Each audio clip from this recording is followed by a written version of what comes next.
Yep.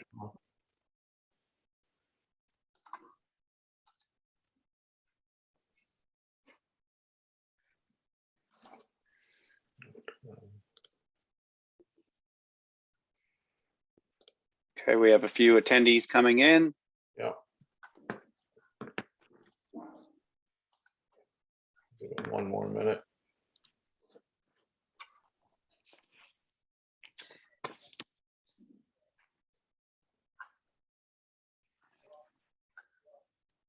You think we're giving away free popcorn or something?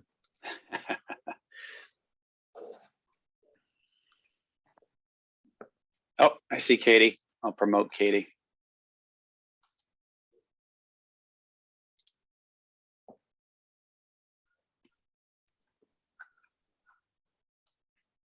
Okay. Yeah, I had troubles with the link from that invitation. So it's Okay. All righty, might as well get going and people will filter in as they do. So I'd like to call the Planning or Harbor Plan Committee meeting of December 1st to order. Pursuant to Section 20 of Chapter 20 of the Acts of 2021, this meeting will be conducted by remote participation. Additionally, all votes taken by the Harbor Plan Committee during this and future remote meetings will be by roll call vote. If there is a public comment period, if you are calling in on a phone, you can press *9 to request to speak. If you are watching on a computer or a device, there is a raised hand button that can be tapped or pressed to request to speak. This meeting will be recorded and made available on the city's website in accordance with the state open meeting laws. We need to go around and introduce people. Yep, sounds good. I'll stop sharing so that everybody can see faces. Thank you. So my upper left, Tony Gross, John McCarthy, these are the board members, Tessa Brown, Tom Balfe, Greg Catamatori, our city planner, and Gemma's back there, I think, isn't she? No. She will probably be on shortly. Okay. And Matt, if you want to introduce your team.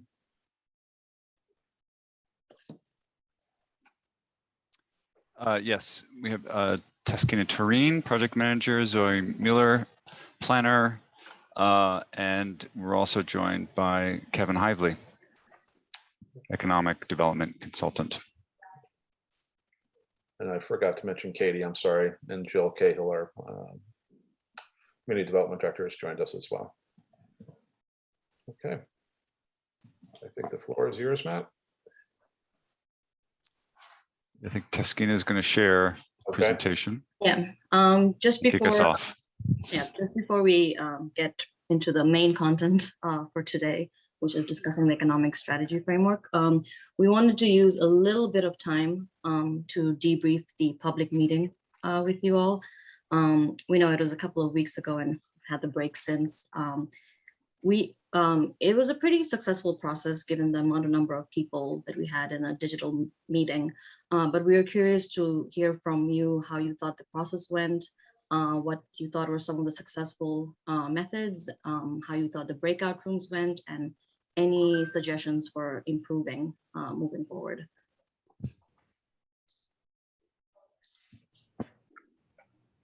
I can just begin just giving you a sense of, I did receive some email feedback from folks that were really pleased with the format. I think, people were excited to be able to interface and see each other, which is the intent, to have kind of almost a round table kind of approach to these topic discussions. I think the one thing that I did hear in terms of that was a little bit challenging was trying to manage potentially participating in the social point at the same time as trying to stay engaged in the room, because that does kind of create a two-screen situation. But other than that, I so far what I've heard was well received in terms of the format and really being able to have almost a one-on-one.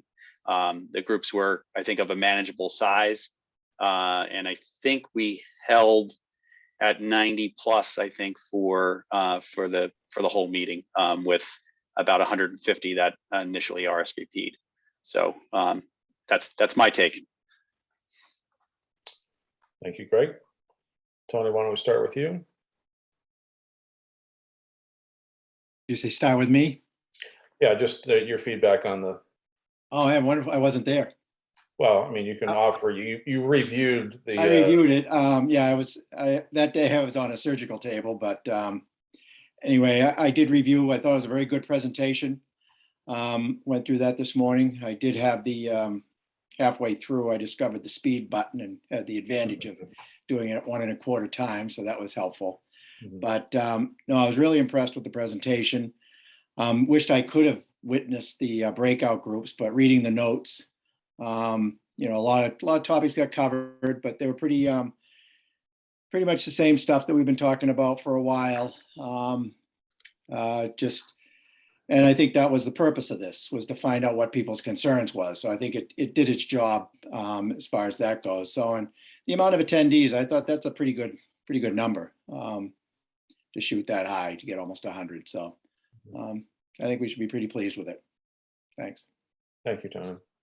John, if you want to weigh in next. Sure. I thought the logistics were done very well by all involved. It worked out pretty flawlessly, that we were able to break into groups and everybody was able to be heard. I thought the format was good. I would have hoped that we would have solicited some more information, at least in the breakout group that I was in. It was kind of quiet, so maybe going forward, we do a little more to solicit input on any of these public type hearings that we have. Maybe some bullet points ahead of time, some of the things that will be discussed, and really ask them to comment on specific matters that we're going to have going forward. It was great, like I said, great participation, a lot of people. The format was good, and you know, it went through speedily, and didn't seem to get lagged down in any way. So it was good overall, I think. Thank you. Tessa. I sort of agree with John, just that in this breakout group we were in, it was sort of quiet and people, I think, didn't really know what to expect or what they're going to be talking about. So I was just sort of thinking, like, going forward, it might be good if we like did something sort of like broke down the areas they were going to talk about, or sort of, this one was the first one, so it was real broad. But going forward, if it was more like you get the people that really care about the one area they care about, because I feel like in the group we were in, it was the same, like 4 people talked about the same thing over and over again. So it's like, if those people all are more concerned with one area of the harbor, maybe we have a breakout group or a meeting that just they all show up to, if it's going to be the public, just so that it's sort of, you get more focused information from the people about what they care about. And then I think it was good too, that there are a lot of people there that sort of just wanted to learn about what was going on, that didn't really have a lot of background information. And I feel like they asked questions or got good information from it. So going forward, they might participate more. But other than that, I thought it was good. Thanks, Tessa. Tom. So Zoe and I had a breakout group. I thought that's sort of similar to what Tessa and John just said. I thought it was a good conversation, but maybe a little bit slow or quiet, or quieter than I expected and or wanted. There was one, I think it was a good opportunity to get some issues on the table, and for those that maybe don't live and breathe DPA, it was probably there was value in that. There was one activist who controlled a lot of the conversation and was perfectly civil and raised good issues. I would have expected some other people in our work group our breakout group to have said something, but was hesitant to sort of put them on the spot if they didn't want to raise their hand, so did not. But it was a good civil conversation, and some good fundamental issues got put on the table. So I thought it was good. I do have a question, and I have been to the website, but you know, the way you could tag or pin an issue of yours, strength, weakness, whatever opportunity on the map of the harbor. I assume that that has been filtered and all that work is done and is now publicly available. Is that correct? The site is actually still active and we're keeping it open. And we'll make sure that we kind of keep reiterating that people can continue to provide feedback through that. So the Social Point, kind of widget is built into the site, and folks can still access that and comment. And there have been a few people who've already commented since the public meeting. Not as many took part as we had during the public meeting, but a number of people just left comments just the past 2 weeks. That's great. Is that it, Tom? Yep. Great, thank you. Katie?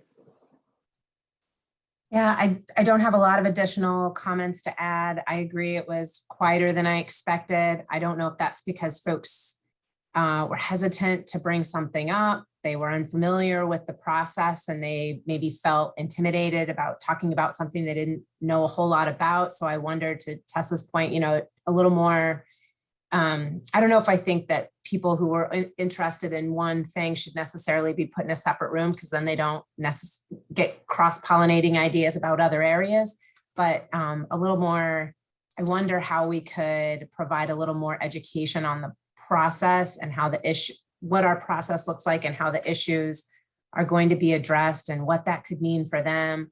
I'm not sure why it was so quiet. That was surprising. And I had the same question as Tom. Had that information been that was on the website been put in any kind of spreadsheet that we could sort to start assessing? But I agree with most of what's been said. Jill, did you have any takeaways? Not anything in additional, and we've debriefed with the consultants on how we think the approach could be better, but I agree it was quieter than I expected. Yeah, I guess one of the things that's sort of evolving is that, and Katie and Tessa brought this up about specific interests, right? In a particular vertical, fishing, blue tech. I mean, if people had an opportunity to select a group that was their interest, you might invoke more contribution versus getting stuck in, marine industrial. I don't really have an axe to grind in marine industrial, but I got stuck in the fishing group, distilling out sort of the comments. And then if there was another, discussion period in that public forum and people could select a party or a group that they wanted to go into, then versus getting randomly assigned, you might invoke a little bit more passion and participation. Taskina? I just wanted to answer to Katie's question. It is very simple to extract a spreadsheet once we're sure we have enough comments on the site. And we also get to have a little report about how many people were visiting, how many unique comments came in, what were the sort of types of comments that are repeating. So we can get stats on all of that once we have a good number of people commenting. Great. One other detail to add there. It also enables us to understand if there were a few people who were making the majority of the comments, or if it was a very diverse group of people making the comments. So we can also understand from that angle, how representative it might be versus, representing a few louder voices. So we'll just kind of share that with you when we have it packaged up. And just from a sort of statistical perspective, what are those? I mean, what sample becomes viable or realistic? I mean, is it 100? Is it 500? Is it 20? I mean, I guess that's the concern that I have, is that the data management is superior, but we need to grab more input, I guess, is my concern. Yeah, so given our method, it won't be a statistically valid survey. So it won't be something that we can use to sort of assert, beyond a shadow of a doubt that the public opinion is Right. fill in the blank.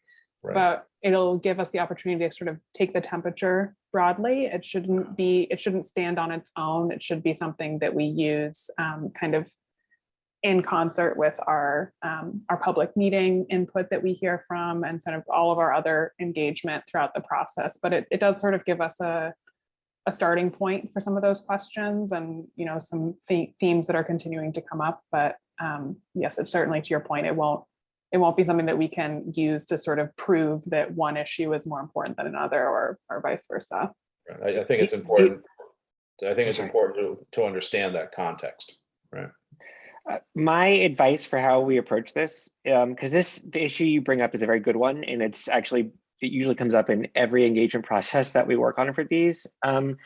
It's like if we go down the road of like statistical whateverness, we will never be able to meet that bar in any kind of planning process. It's just asking people about marine industrial areas is never going to get the feedback we need for that kind of response. So the approach that I would suggest we frame this as is sort of, I'm very much not a lawyer, but there's like the different ways I think you prove something in the courthouse, and there's like the preponderance of potentially circumstantial evidence that can still make the case even when you don't have something that's like a completely clear-cut response.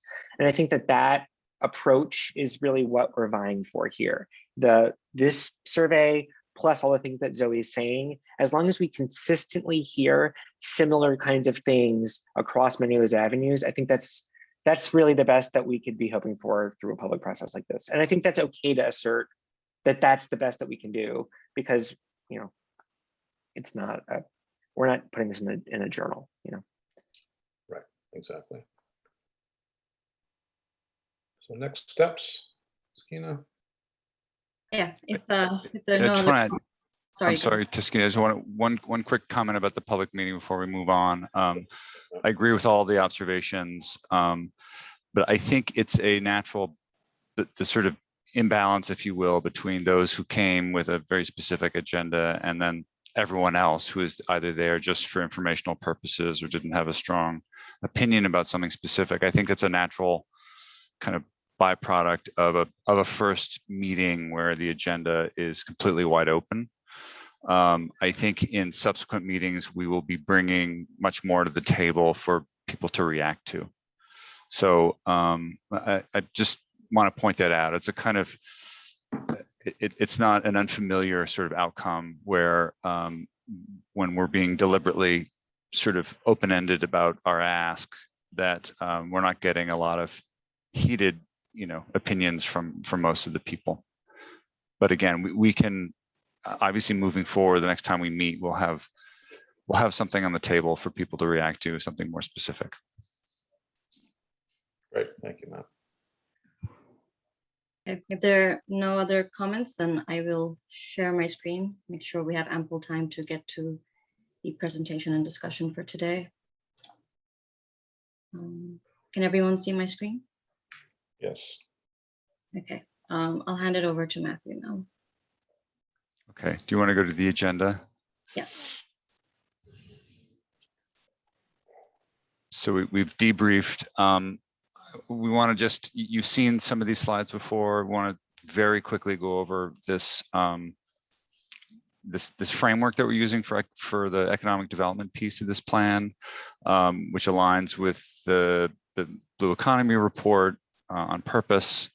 Again, don't want to spend a huge amount of time because we want to use as much time as possible for our discussion a little later. But as a quick reminder, we're seeing the coastal economy and managing coastal land assets as a kind of central point between water that happens in the marine environment and the uplands. So this is basically a diagram indicating a more holistic approach to how we're treating these sort of coastal economic issues. Next slide.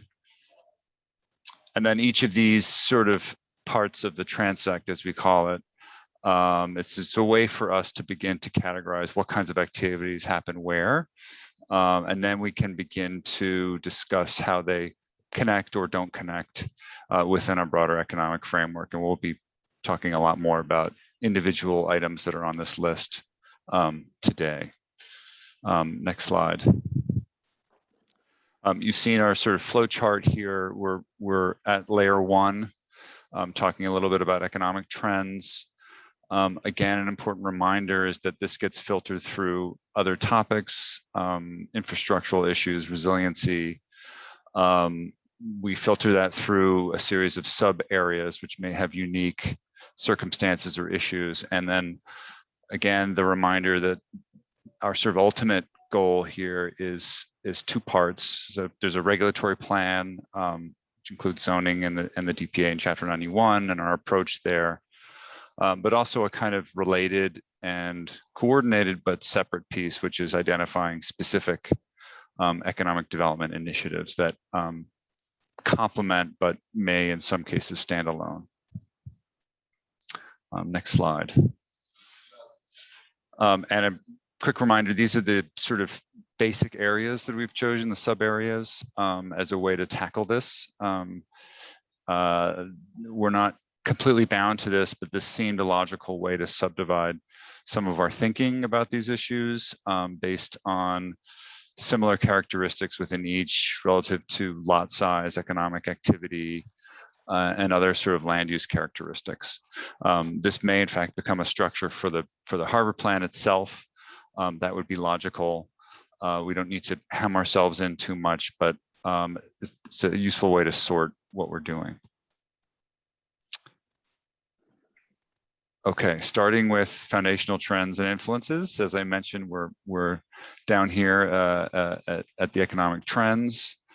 And I think Kevin is going to walk us through some further findings, and then we will initiate a more robust conversation with all of you. I think, Teskina, the next couple of slides is, again, just a reminder that we are aligning with the blue economy sectors that were identified in the report. It's a useful way to create that alignment for future coordination between regional and local issues. And I will, maybe the next slide is where we hand it off to Kevin.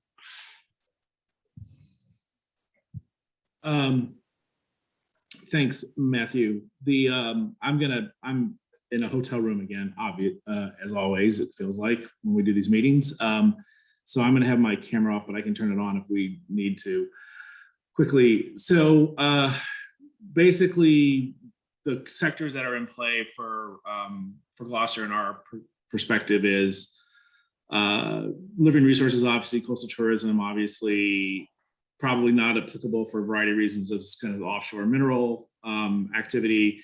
And then the constrained opportunity as a function of the relationship between the shore side, the land, available land, and the construct of the harbor itself. Next.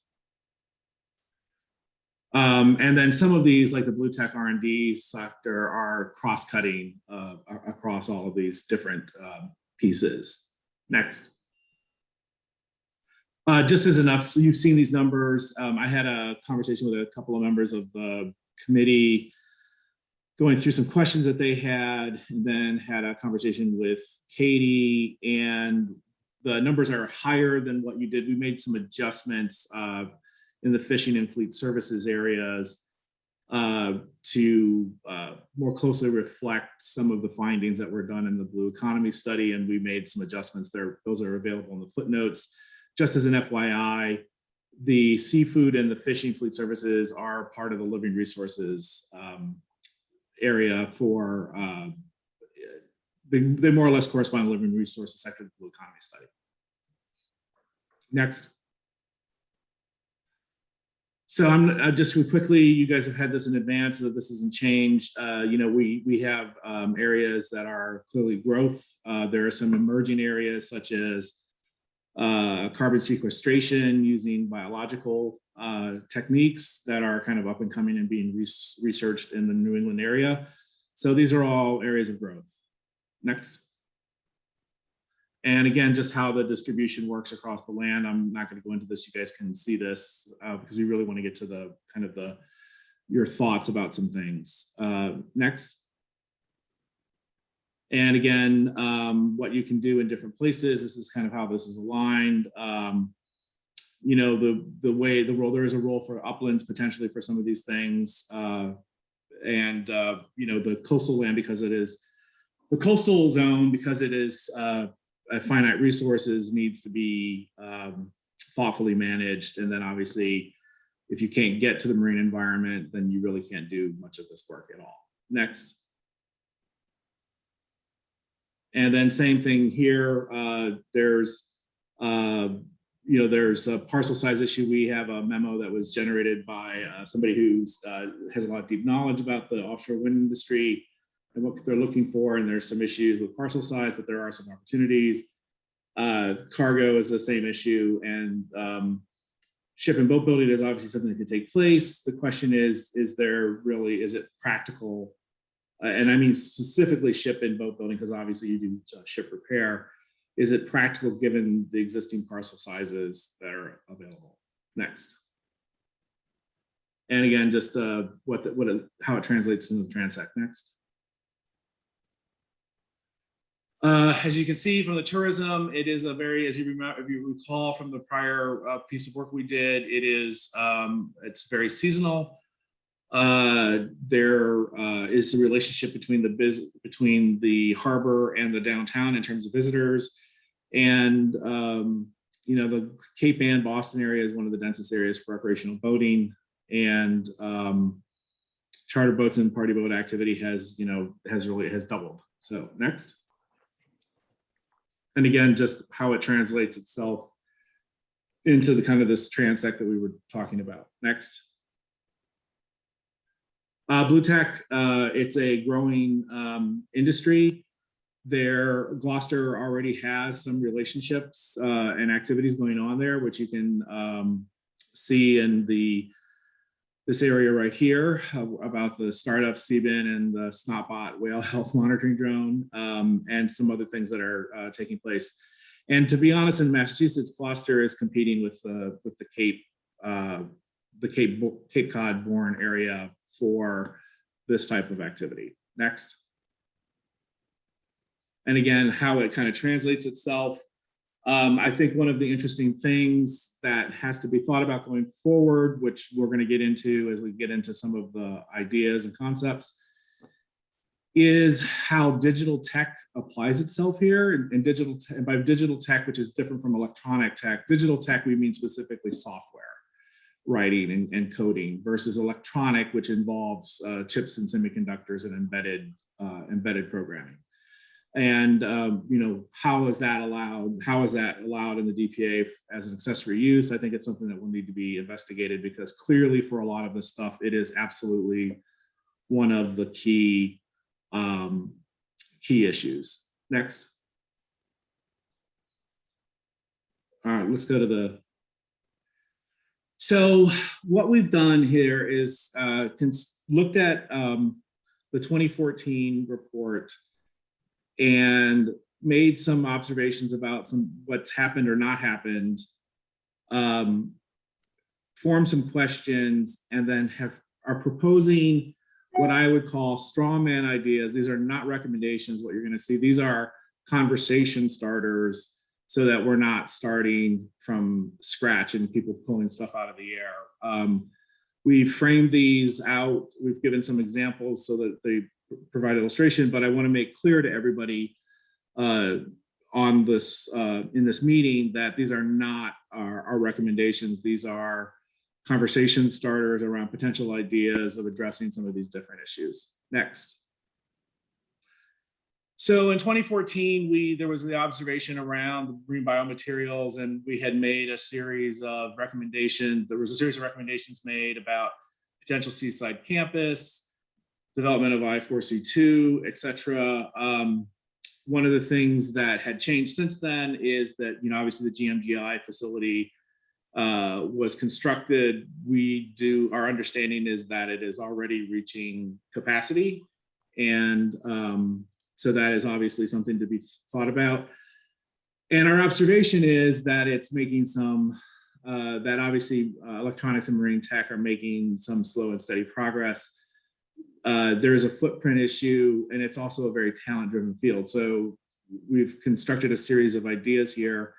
And I think what we're going to do is talk about each one of these sections individually, and we're going to ask every member for an input, for some input. So here are the questions that we're posing. I'm not going to read them because again, this was given out to you in advance and you can see what they are here. And we just outlined a series of potential action items just to kind of give people ideas of what might be involved here. One is just obviously thinking about expanding the institutional research presence. So for example, the Northeastern piece is that there is, for those of you who may or may not know, Northeastern has a marine science campus in Nahant. They've been trying to expand it. That hasn't gone over very well. Nahant is interested in potentially acquiring that site. Northeastern still wants to do marine sciences. Is Gloucester a potential opportunity for that location? The Hui and Sea Grant and a bunch of other pieces involving UMass and some other pieces. And again, continuing building out space like GMGI or 417 Main with high capacity bandwidth. And there's some examples there. One you already have, the HUS is one that is tied to the Iceland Ocean Cluster that's in Portland.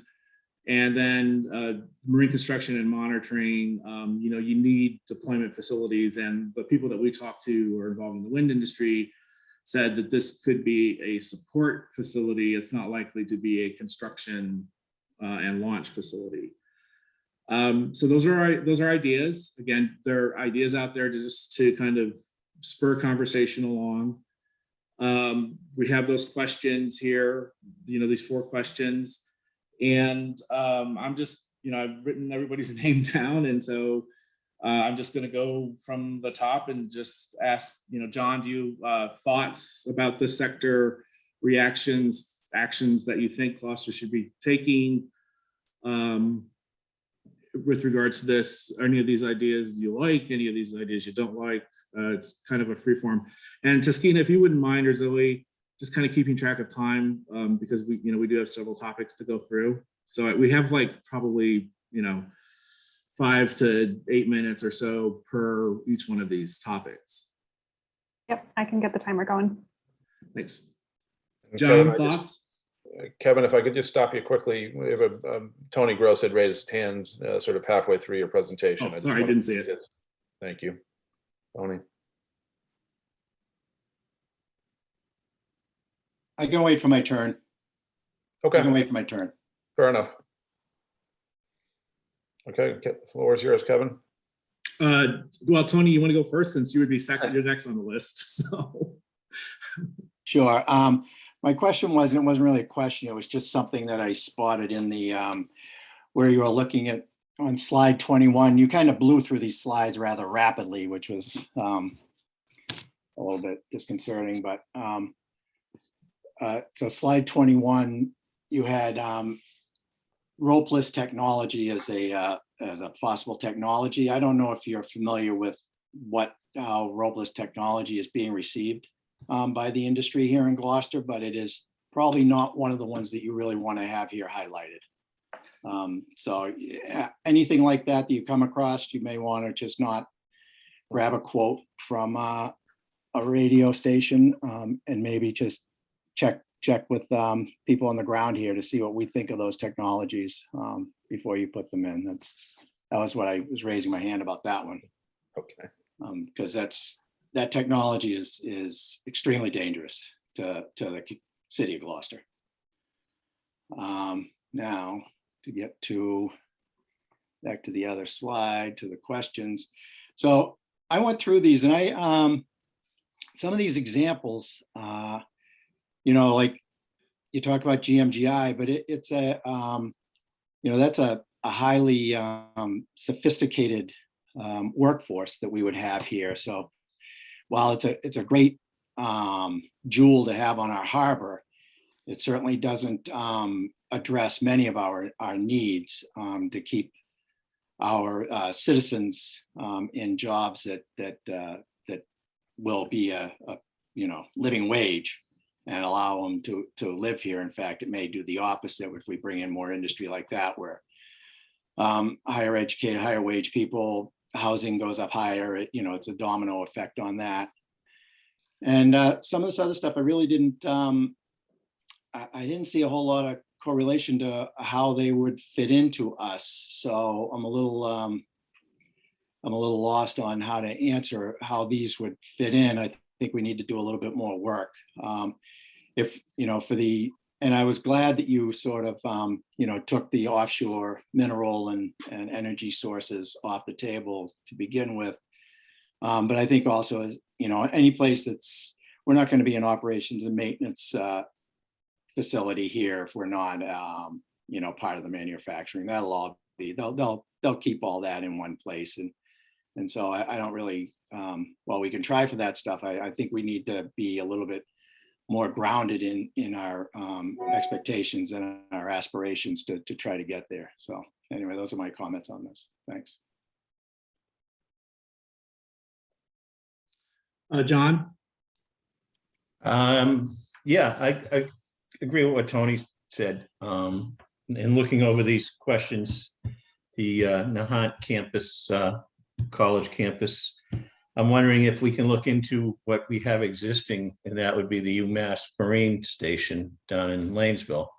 It's quite an expansive piece of property, and it's already facilitating that type of use. I'm just wondering if that could be looked at for expansion if we had another college that was looking to do research here. As far as the GMGI building and Ocean Innovations development space, you know, I mean, I think we should be open to anything. However, just keeping in mind the need for water dependent use. And, you know, keeping in mind that we still, you know, we're told at least that we still have a lot of fishermen that are waiting on lists for space. And maybe we focus some of our resources on creating new space for fishermen, whether that be, and I'm not exactly sure how this happens, but spaces that are already in the DPA or commercial spaces that house commercial boats that we look into maybe allowing them to expand in areas where it wouldn't create a navigable problem. And that would be, I'm sure, moving the harbor line in certain spaces. And I really not schooled enough to talk about the new fishing tech example on here until I hear more about it. So I'll turn this over to the next member. Rick? Thank you, Kevin. I guess I mean, every one of these items, in my opinion, are worth pursuing and fostering.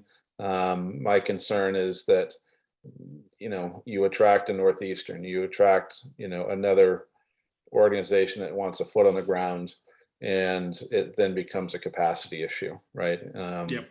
So when I had a tour of GMGI, and you know, Christine indicated to me that they took it upon themselves to reach out to 250 CEOs in their space in the greater Boston, you know, area.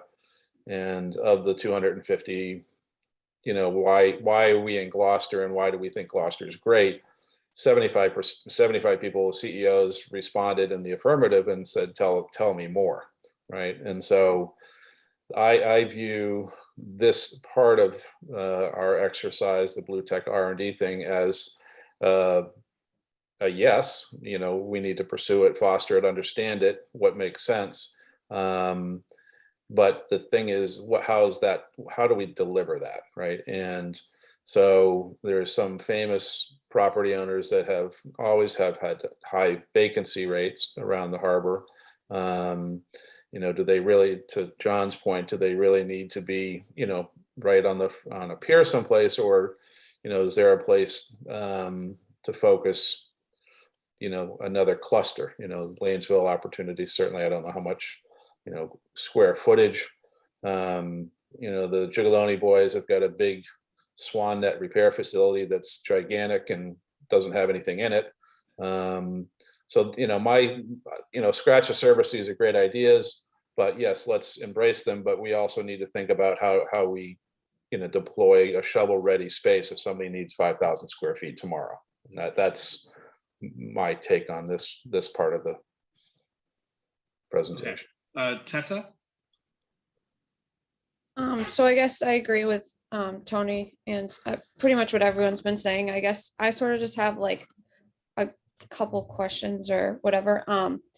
I sort of guess when I look at this whole like process and what's going on and whatever, and we know sort of what works here, what has worked here in the past, what like the last harbor plan GMGI has worked well, and what like sort of the outlook of what gaps. To me, I'm sort of confused about like what gaps we're trying to fill in the city. We're like open lots, or it seems like to me, I'm probably different from a lot of you because I see it from a different view because I'm on the water every day and I have businesses and I'm in 3 different buildings that are full and I need more space. And I know other people that need more space that doesn't necessarily have to be on the water, but a lot of it does need to be on the water. And I know from my experience in other like cities where there's growing seafood companies that it seems like finding space on the water is almost impossible in a lot of places now. And they're just the companies are getting pushed out and pushed out and pushed out,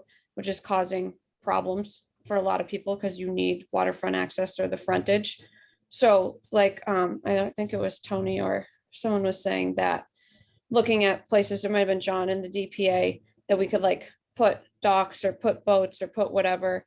I know a lot of people talk about like Americold and East Gloucester, all that frontage isn't really used at all. It's sort of wasted space that boats could be tied up at or something could be done. Yeah, so Tessa, let me just for a second, we're gonna get to what you're talking about in a couple of the other recommendations. Okay. I guess the question for me is, do you see a role for Blue Tech and R&D on the harbor? I guess from like my point of view, I don't see why we need it unless there's buildings that are empty that we think we could develop that way and that's the best thing for the city to do. But I don't personally know like money wise or what jobs and the people you're bringing into the city with that, if that's necessarily the best thing for Gloucester. Because I just don't have enough information, I guess, about it. Okay. Tom? So I guess I absolutely see a role for Blue Tech R&D on the harbor. I mean, I think it's an important part of this emerging blue and marine economy. But I do think, and I like your construct of the uplands coastal marine, I mean, that there's very much an opportunity to do a lot of the Blue Tech and R&D off the harbor. It doesn't necessarily fit the needs of water dependent or need harbor frontage.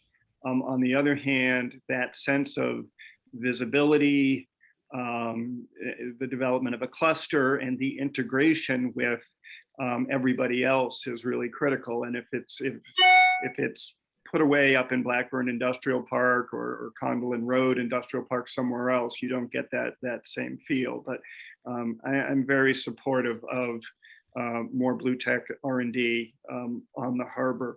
To echo Rick's point, and in my role on the EDIC, this issue of capacity is really just huge. As Rick indicated, GMGI has generated a great deal of interest in life science companies or biomanufacturing coming to Gloucester. And the reality is we have no real inventory for facilities of that size. So I think we really need to think about as much as which industries, whether it's drone or ocean tracking, monitoring, we need to really wrestle with the issue of building capacity and how we get structures available for these kinds of businesses or organizations. So I think I'll leave it at that. Okay, thanks. Katie? Yep. I agree with much of what Tom just said. I do see a role for marine science and tech as well. I don't know that it all needs to be on the working waterfront. I think that the question to ask first, instead of diving right into this, is to understand why we would need it, for what exactly, maybe to Tessa's point, what do we want the harbor to be in 10, 20, 50 years? How do we set a plan to work toward that? There are integrated opportunities to have those companies that are producing advancements in gear technologies or that would advance our fishing fleet or lobstering or shell fishing. But there's also the sensing technologies to understand how is the ocean climate changing. So therefore the habitat changing and the fish populations or lobster or shellfish that it supports, you know, what populations are leaving, which ones are coming.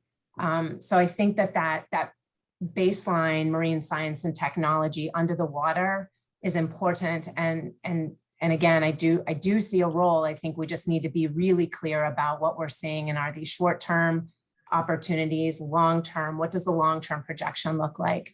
I feel like I should speak to the fact that UMass is on that first list twice. The Gloucester Marine Station is very happy in Hodgkins Cove. We have a lot of deferred maintenance issues. The station's been here since 1970, and we are definitely working toward some funding support from the state university. At the very bottom of that list where it says the potential UMass Northeast Center for Coastal Resilience, there is a website for that I can share with folks just because I'm sure most people don't know what that is. We're currently putting in a proposal for UMass campuses. It's Amherst, UMass Amherst, UMass Lowell, UMass Boston, and UMass Dartmouth. And we're putting in a proposal to raise $20 million of seed funding. All 4 campuses would work across the state to work with coastal communities and those who are doing, looking to merge coastal resilience efforts, community resilience efforts with understanding blue economy information to really promote getting communities the kind of climate change data that they need at a scale that's going to be useful to inform decision making. And that's something that I'm very involved in. But again, it's a statewide effort, and the UMass Gloucester Marine Station would be one of 4 coastal marine station hubs for that. So just to explain what that is. That's all I'll say for now. Next set. Thanks all. I think you went the wrong way. This is the sort of fishing. Oh, this is the fishing There's a- innovation. Yeah. This is the, Yep. Katie, we were just talking about. So this is, you know, the catch diversification, changing technologies, et cetera. You know, some things have changed. One is the Gloucester Harbor from a catch value perspective has changed pretty significantly from 2014, and Portland as a place for landings has decreased pretty significantly. You know, some ideas again, can we, Teskina, can you jump to the next page? Thanks. You know, the question here is, you know, what's taking place? And Tessa, this is getting to some of your comments, which is what is taking place in the fishing industry, specifically that Gloucester is going to need to adapt to as a port, and as well as the fleet. Do you have access to the technical expertise that you need to assist with some of this adaptation, you know, that may be coming? And I think this gets to some of Katie's question, which I'm a big believer in these kinds of exercises, that form follows function. And, you know, when you are thinking about what it is that you're going to be wanting to do or needing to do, how does that manifest itself in the port from a regulatory and physical perspective? So that's, you know, we know that there's changes coming. We know that other parts of the world are actively exploring everything from electrification of near coastal fishing vessels to various forms of electronic catch gear to different kinds of ropeless technologies. You know, it's kind of happening everywhere. Yeah, so there's one thing that didn't get changed on here, which is the quote that was in by the Marine Lobster, the Massachusetts Lobster Association, is actually the quote that's supposed to support the test bed. Because it was the Mass Lobster Association that said, you know, we really need a test bed to test these new fishing technologies. So one is the expansion of institutional research presence, which, you know, Katie just described. Another one is innovation and development space that is just space. It could be used for commercial fishing technology development, et cetera. And then this idea of the test bed, which is, Taskina, if you can go back really quickly to the quote that Tony talked about. The quote is the note on the rope list. The quote is not the radio station. It was a quote taken from Beth Cassoni about that the industry needs a large scale scientific unbiased study about how all of this is going to work. And when we had talked to some of the people during our interview, they had said, you know, how is this going to work with draggers, with recreational boating and all of this other stuff? And, you know, that to me calls for the need for some kind of test bed, which is to just understand how this will actually work. So just to kind of clarify what that comment was and why that's there. So can we go back to that page? There. So the Ormsted thing, just ignore that for now. That's really about this kind of fishing gear test bed facility in and around Massachusetts. So so just starting again from Katie, any thoughts? We'll just go backwards this time. Yeah, The institution research is what we talked about before. A space to actually do technologies is thing. The new thing would be this idea of a fishing tech test bed idea. And again, these are just ideas. These are not recommendations. We have to throw something out to get people to react to stuff. And, you know, maybe you think this is a horrible idea, but, you know, come up with, if you've got a different idea, we would love to hear it. So this idea of a test bed is not new. Quite a few states have state test beds, and usually it's the land grant institution. It oftentimes is the land grant institution that runs those. And we've actually talked about the value of that, not just, you know, for looking at training students, training other parts of the workforce, to look at, you know, if there are ideas out there about habitat restoration or fish population dynamics assessments, or all kinds of reasons why you would need a state test bed to look at underwater R&D. Yeah, I think that's a really interesting question. It's a very long permitting process and a challenging process. And I reached out to Catherine at CZM to just ask questions about what timelines for that look like. But it would be I think it's a really interesting opportunity for collaboration between state and federal government, NGOs, education, workforce development, private industry. I think it has exciting possibilities. Thanks. Tom? Yeah, I would agree with what Katie said. And I think, geez, you know, there's a wind turbine testing facility. I forget, I think it's in Charlestown or whatever. But, you know, if we're doing that for these emerging technologies, you know, well, why wouldn't we have a comparable testing facility for, you know, the fishing profession?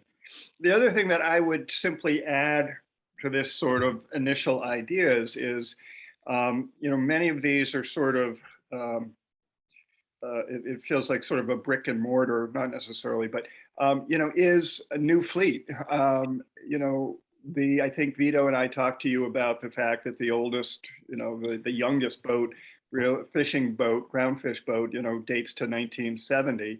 And there is much advancement of ground fishing boats throughout the world, but they're not necessarily represented here. And yeah, so, Tom, hold that thought. Okay. Will do. Anything else on this piece? No, that was the only other piece I wanted to add. Great. Tessa? So I guess I'm confused about when you say you're gonna have a test bed, whether it's gonna be like a zone in the water to test new fishing gear or whatever.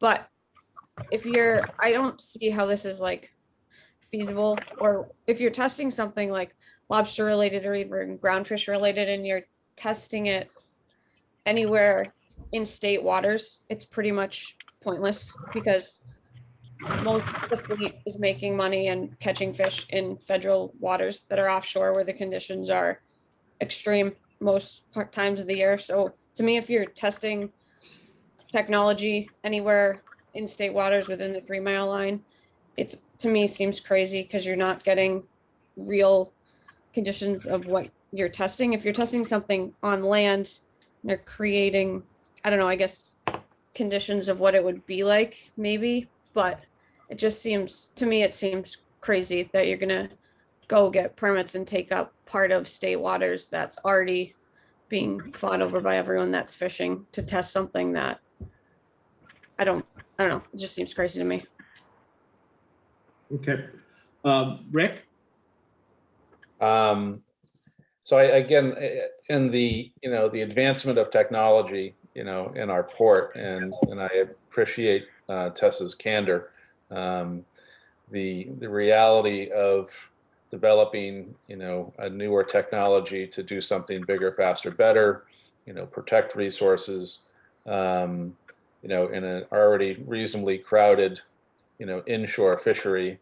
Again, I think this aspect of technology around our harbor may be getting a little esoteric, meaning that I would imagine that it's immensely capital intense. As Tom mentioned, older boats, we're not attracting newer boats that could, facilitate this type of business. And I would sort of put this in the second or third row of consideration, certainly worthy, right? And, it seems it's probably two people's full-time job to, pursue grants and participating members of advancing the technology. But it doesn't seem as tangible as I would like it to see. I mean, I would see this horizon, if you had to tell me that, fishing tech test bed, things in Gloucester, I would see this as a 10 to 20 year, horizon, not a 10 to 20 month horizon or a 5 or 10 year horizon. Worthy. And if there's somebody who wants to beat the drum, that's terrific. But I think it's a little more cerebral than I would be looking to pursue. Tony? Yeah, I'm in Tessa's court, as you can only imagine. And Katie, brought up the fact that a lot of this stuff is conducted via government and academic organizations. Do an awful lot of this stuff. Division of Marine Fisheries, and Division of Marine Fisheries does an awful lot of this stuff, as we've seen with the whale safe, and they do, and the federal government was working in partnership with the commercial industries on developing, the different otter trawls, the drags that would release fish. They had, and the turtle release things for the shrimp boats.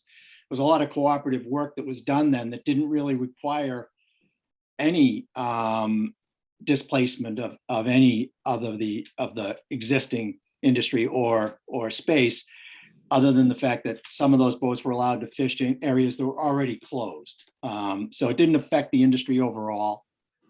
And I think that this has already been something that's been highly successfully done. It just needs the cooperation of basically really the regulators to work with the commercial people to try to make this work. So this is sort of an old concept that's trying to be, putting a new shine on it. And I think one of the things that we're missing here is we don't have a baseline of what we need to support our commercial fishing waterfront.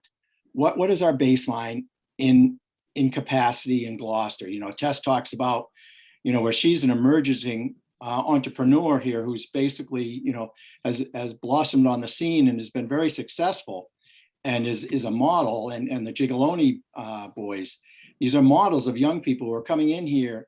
And I think we need to find out what do we need to grow our successful industry that fits into our confined spaces that we have. And I think we need to have that baseline really before we have an awful lot of these other discussions. Thanks. John? Yes, I have to agree with both Tony and Tess. In the summer, in the good weather around here, anywhere in state waters, I mean, we're completely filled up with traps and various other fisheries that are allowed. Like Tony says, this stuff has happened before. There are boats that have been involved in programs, and they're fishing in, you know, closed areas, which may be the only way that I could support putting a piece of the ocean around here, is that if it was in a closed area that they want to put a test bed. Otherwise, I think we'd be met with strong opposition from our local fishermen. So I agree with both Tony and Tess on that. Okay, thanks. Thank you. Moving to the next one, tourism. Tourism 2014 had become increasingly important. There are opportunities to kind of enhance the visitor experience through some existing harbor and downtown sites, attractions, and better linking them together. You can read the rest. What's changed since then is the growth in charter fishing, particularly for tuna, and how that's impacted demand for dock space, Boatport Hotel, the Discover Gloucester organization, the local rapid recovery plan back in 2021, focused on the downtown, et cetera. And so, you know, how do we, and we also have, our big observation is that the harbor tourism also has synergies with the downtown and the coastline. So next. So is there more that should be done? And, you know, what's going too far? So there's working waterfront program partnerships. There's examples there, everything from festivals to piers that are designed to kind of support commercial and recreational and tourism, wayfinding and pedestrian infrastructure. You know, to some degree that's somewhat already happened a little bit in Harbor Cove. It probably needs a bit of a facelift, frankly. And then begin thinking about solar season tourism and programming. So those are kind of, again, those are ideas that are thrown out here. And you know, our big questions here is that, do you all feel that there's something more that maybe should be done? Is there, what would be going too far? As an example, I have a suspicion we're going to have a conversation about what's happening with the charter fishing industry, but I want to start with John. John? Yes, I think the charter fishery has already taken off here. In my experience. Yeah, I'm agreeing. We're agreeing with you totally. And I think that that's one thing we should be looking at is, I mean, I traveled through Florida a lot. New York, I used to boat through, and there is always piers that have nothing but charter fishermen. And a lot of our fishermen are filling in different times of the year when they're not allowed to fish with doing charters. I see it everywhere. So I think that could be one of the things that we look at in creating some dockage for our commercial guys that want to do charter fishing. And it's good for the tourism. It brings, you know, most of these guys are running off 6-pack licenses. People are coming into town for the day. They're, you know, they're doing their fishing, but they're staying in a hotel. They're eating in our restaurants. So I think this definitely is an opportunity to look into creating opportunity for the charter boat fleet, and our regular everyday fishermen are turning to this as to supplement their income now, as we've seen over the last 20 years. So thanks. Tony? Yep, I agree completely with John. You know, a lot of the guys have turned into, as their quotas were, their ability to actually go catch fish was taken away. They turned to charters to supplement and have done quite well at that. It's always been a booming industry from when, you know, John and I remember when we were kids, you know, Rocky Neck was just loaded. But there was always a big charter boat fleet. Tourism's always been a major piece of Gloucester's economy. even when the fish was blossoming.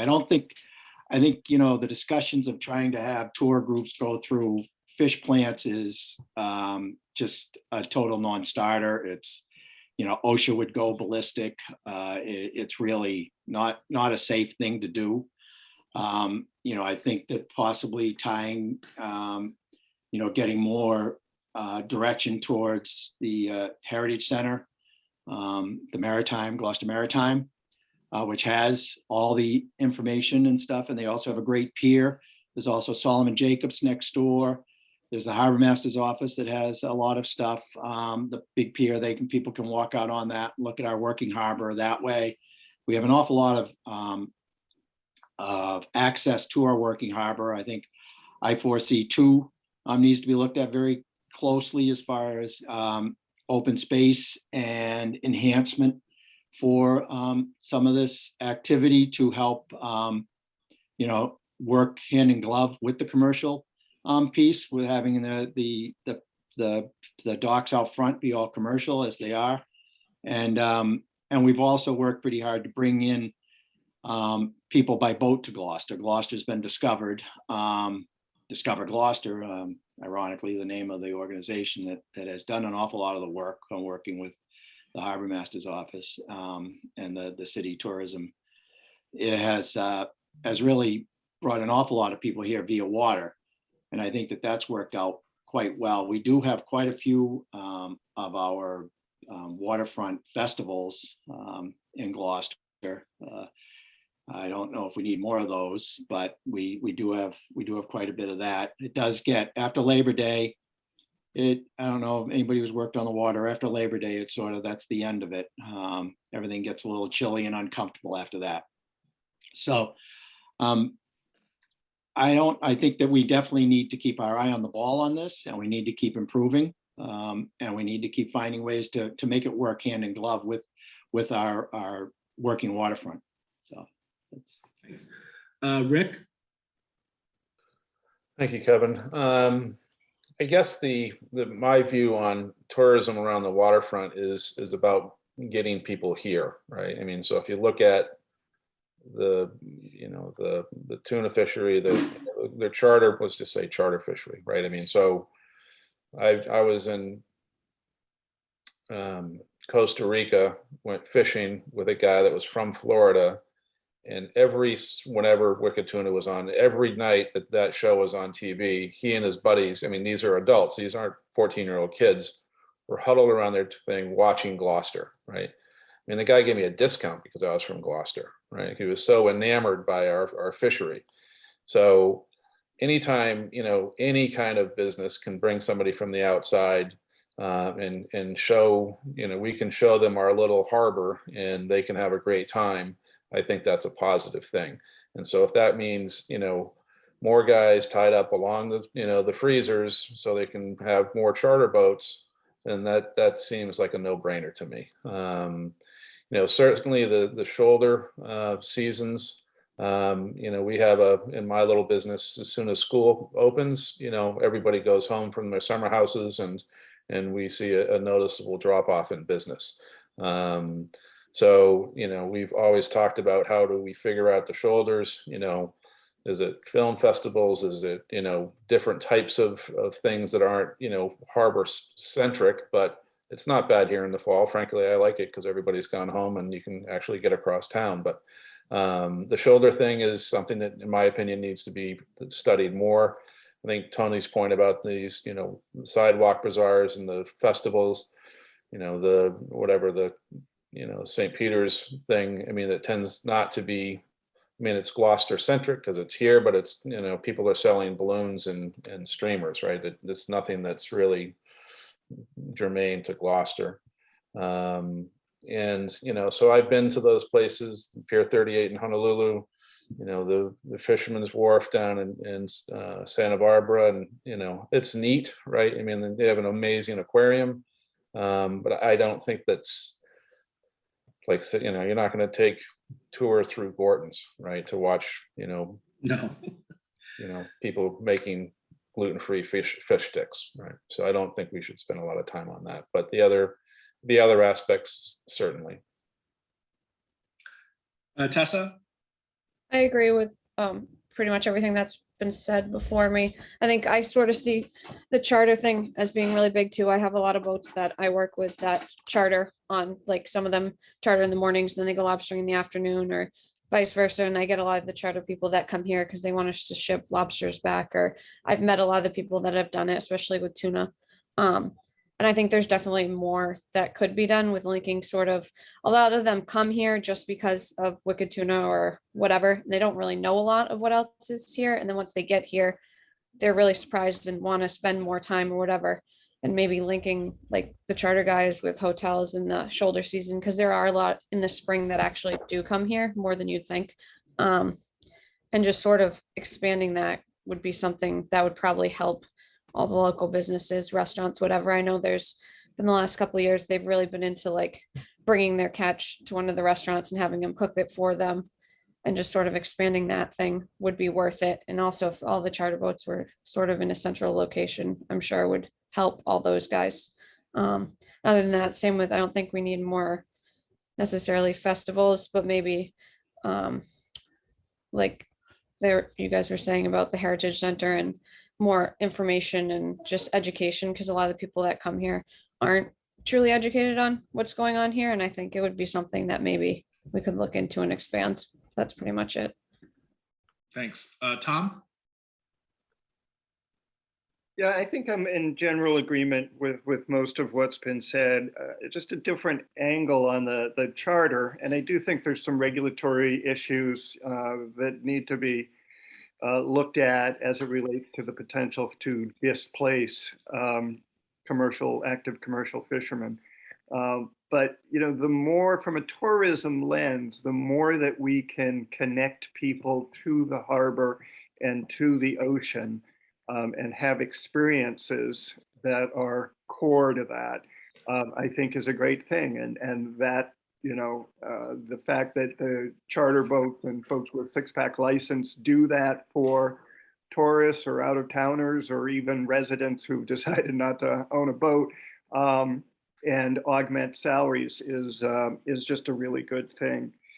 The other thing that I want to add is, and I guess sort of just broaden from Maritime Gloucester, I mean, I think that Harbor Loop with the has the ability to sort of be packaged, and I'm not exactly sure what's going with the old Empire Fish, and I know Captain Carlos is for sale, but that has the potential to be a centerpiece for a tourist connection to the history of Gloucester, current issues, and the future of fishing and blue economy, et cetera. So I would expand from just Maritime Gloucester to that entire harbor loop and having potential for really a tourist destination. Great, thanks. Katie? I agree with what folks have said too.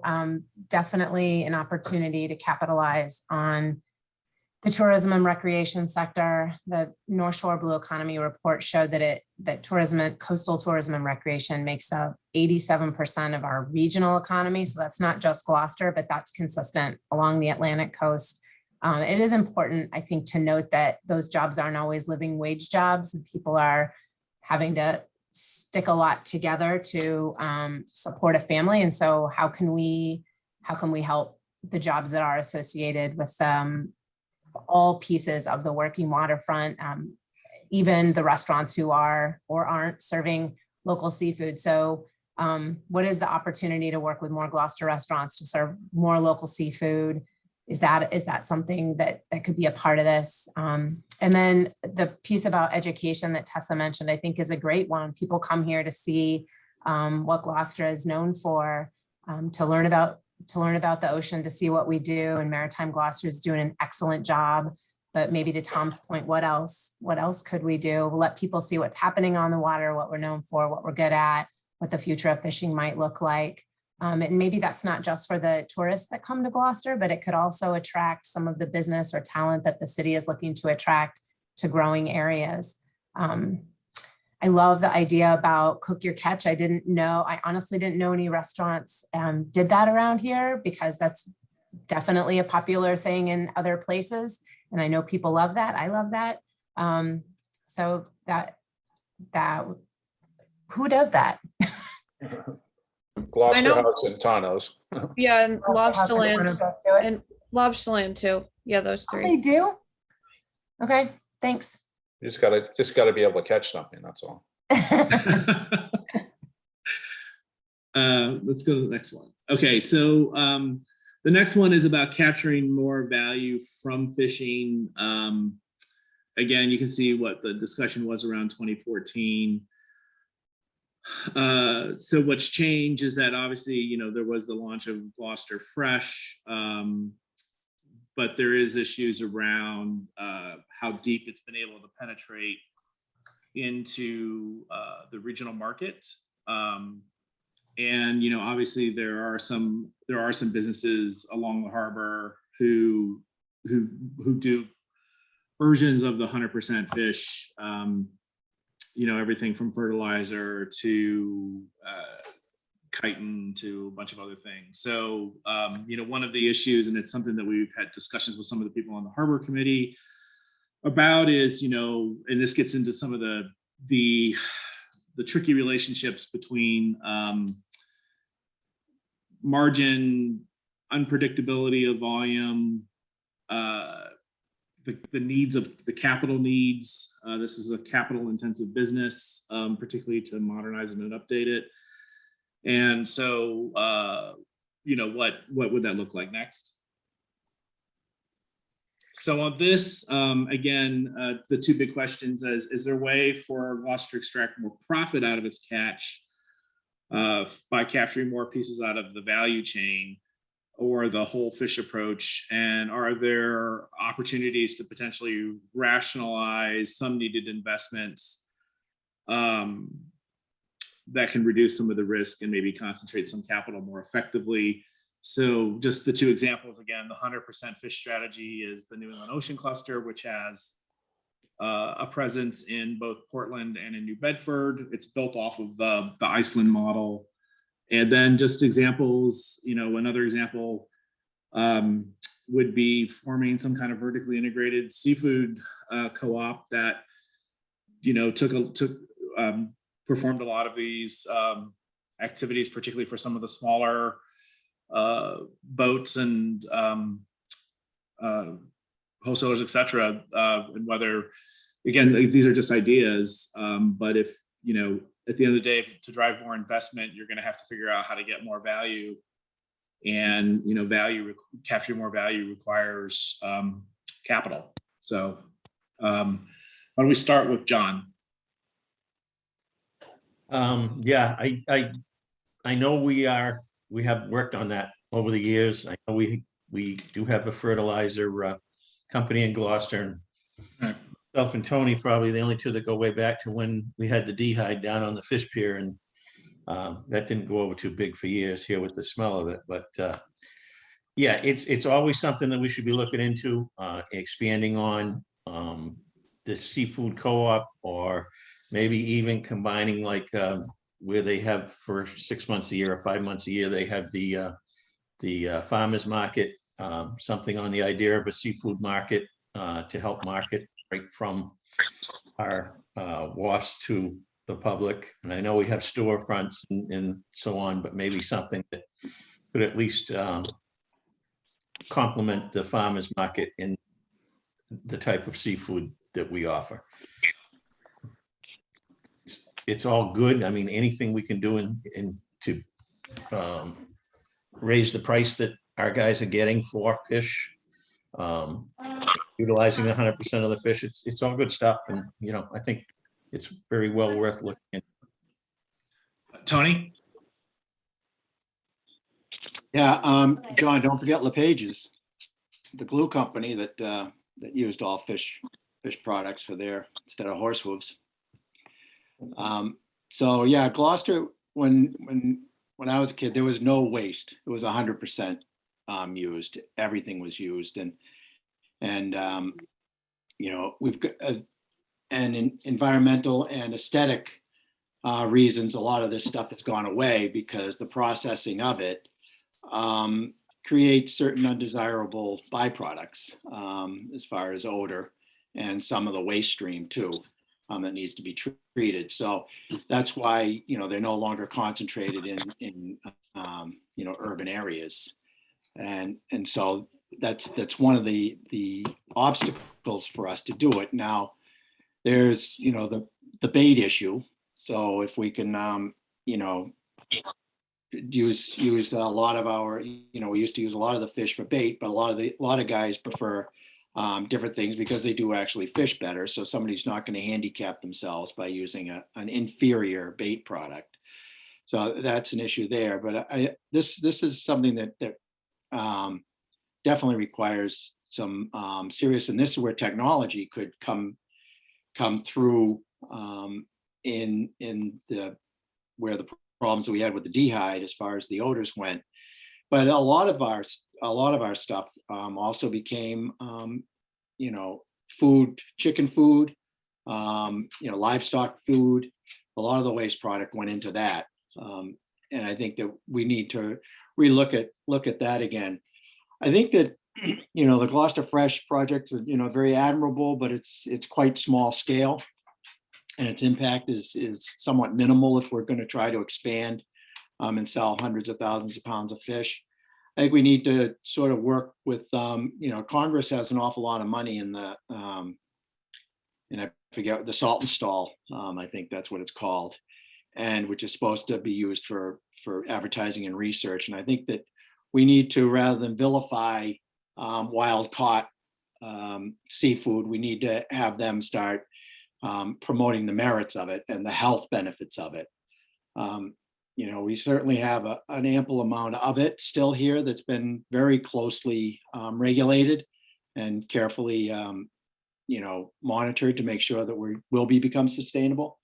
So I think that those are a couple of areas that we really need to look at. And if you want to look at technology, look at waste product conversion technology. That would be huge for this area. Thanks.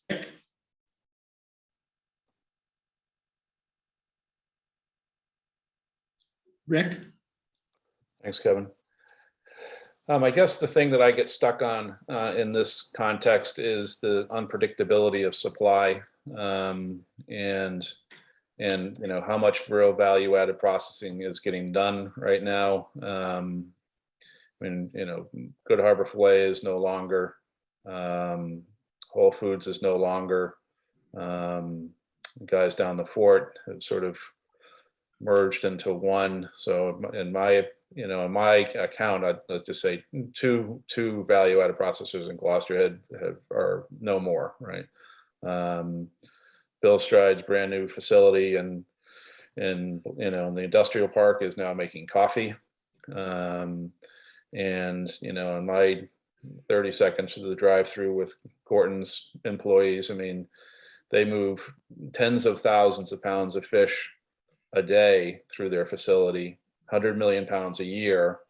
And the notion of, predictable supply for additional capital intense investment on the waterfront, to me, seems like a major disconnect. And I just don't see how to with a straight face to solicit, $20 million investment and then tell you the guy that the truck is coming by truck from someplace else. I don't have the answer to it, but I don't see how to connect the dots. All the other things are, of course, if you can use 100% of what you catch, that's great. I'm sure Tessa will tell us about the co-op idea. But again, it's, what are we catching enough of that makes a significant, what are we catching enough of that we need, something more than what we're doing today? And the other thing that I'm, curious about is, value versus landing pounds, meaning, Tessa's in the lobster business and she's paying $8 or $9 a pound at the boat. Typically that's a $2 or $3 number in a regular season. And, there's a whole matrix of information that is making that happen. And it happens to do with, regulating the fishery, you know, in a conservation effort. So, you know, pounds versus dollars is something that I need to have clarified, and, you know, what are we catching enough of that would, you know, solicit, you know, a major investment, you know, on the waterfront. Tessa? So I guess I sort of agree on a lot of different fronts, but I know one, like, throughout fishing, the draggers, lobstering, everything this year, the boat price has been exceptionally high. So the boats have been making more money in the past, but also their bait costs have been, this year it's about 3 times as much I'm paying for bait that I'm selling to my boats as I did last year, so that their margins shrinking. And then from the shore side standpoint, it's sort of, no matter how you look at it, the seafood business, as you guys know, the margins are small. You can make little changes to try and make them bigger, but even like the boat price was high this year, but the margins didn't necessarily go up very much. The volume went up, so the bottom line's obviously better. But I think there's a lot of like, I buy a lot of lobsters from here. A lot of them stay here. I process them all. I buy lobsters sometimes from Maine. I buy lobsters from other places when I can't fill my orders. I buy almost 100% of my bait not from Massachusetts. I buy a little bit of it here, but I buy it from overseas, and I buy it from Canada because it's cheaper for me to truck in product than to buy it in town, which seems crazy, but that's how it's been, especially this year. And I don't know if processing, I think there's like niche markets you could maybe find and grow if you focused on certain species or certain products that you probably could brand and market properly and help the margins a lot. But I don't know if I don't know if the goal is to help the boats, or the goal is to help the shoreside businesses, or the goal is to help create jobs, or I guess it depends sort of on how you're looking at it. I think there's definitely space to improve, but I don't know if you're necessarily going to be able to process at a level that makes sense, especially with the cost of labor, cost of water, cost of everything is so high that I think it's done in other places because it makes a lot more sense. And I know, like Rick was talking about Gorton's, I know most of the people that supply their fish, and all their fish is coming from Alaska that's getting cut in China, and then it's coming back here and they process it again. And it's cheaper to do that. And I don't think we are going to ever have the volume that makes sense to do it here, but I could be wrong. Tom? I guess a couple of points to add. So one is, even though we're talking about value added, I still think that, you know, I'm a believer in that we could do more harvesting, more boats, better boats. I mean, there's a number of reasons for the decline, but the percentage of the quota that we catch for things like haddock and pollock, you know, is significant. There's a lot more fish out there, a lot of money out there, that I happen to believe, you know, could be a wise investment. So even though we're talking about value added, I think more harvesting should be still part of this conversation. With respect to the sort of ocean cluster model, the zero waste, 100% use, I think it's really I certainly am a firm believer in that. I think it's really important for us to understand why that idea, from an economic reason, from an entrepreneurial reason, never advanced in Gloucester. You know, those guys, and Thor, the patriarch of the whole ocean cluster model, you know, first arrived in Gloucester and was here for nearly 2 years before they then struck a deal with Portland that had to do more with sort of cargo and transportation, and now with New Bedford that's headed up by their former mayor, John Bullard, and former NOAA administrator. So, you know, it's enough to sort of give lip service, and we have an extraordinary example with Neptune's Harvest. But if we really want to be serious about the 100% use of fish, we really need to get serious about that and the economic model. The chitin idea that was started here in Gloucester when Mazzetta was here. I mean, they're now down in New Bedford. They've left for a variety of reasons, both lack of workers and lack of support up here. But I do think if we're going to be, if we're going to be serious about that as something in this plan, fantastic, but let's really put the effort into it. I don't want to just throw it out there as if we're serious about it when we're really not committed to it. That's it. Thanks. Katie? I just made a couple of the points that I was going to make about the new focus in New Bedford, headed up by Bullard, the New Bedford Ocean Cluster, and how they're gaining traction just in the city. It's not such a South Coast effort anymore around some of these ideas. I won't say more about that other than, you know, if we were going to pursue some of that here, we do have Neptune's Harvest. It is a successful company. Are there opportunities to build within that infrastructure and that business model that we already have to, you know, capitalize on something we've already got? But I think that the question I kept coming back to as I heard everybody speaking was a point that Tony made earlier about what is most needed. What is a baseline for what we need to have a successful commercial fishing industry here? What is most needed that fits into our small harbor space? Because there are all of these exciting ideas that we can talk about, but what's going to help sustain ground fish, lobster, shellfish, boat to table? What are the, you know, what do we need? And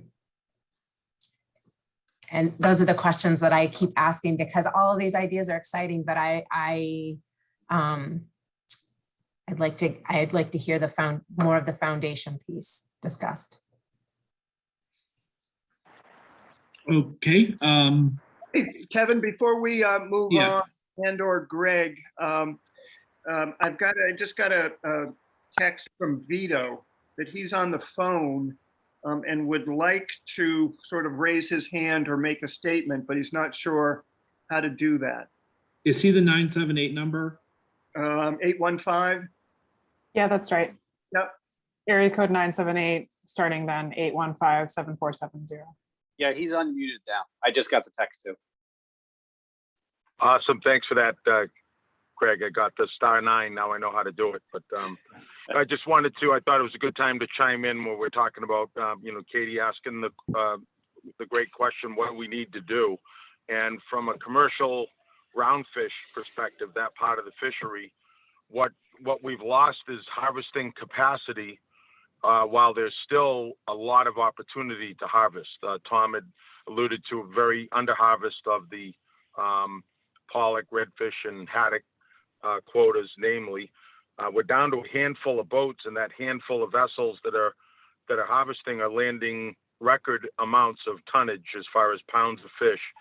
Some of it was fish that was sold for quite low, but not just because of the COVID and the supply issues that are going on, but because of an effort that started about 7 or 8 years ago on trying to promote the local, you know, or I should say the domestic haddock, redfish, and pollock, and just basically buying our way into the market by allowing, you know, the boats just get creamed at first. As soon as there was 30 or 40,000 pounds of fish, the price would collapse because the buyers stopped relying on us. And, you know, Rick alluded to that concern with interruption of supply happening for decades, right? And now the problem is with less and less vessels, you know, they're all independent fishermen, so they get the opportunity to target whatever they want, even if there's a contract or an ability to fill a large order. If you only got a handful of boats and they all decide to do the same thing, then those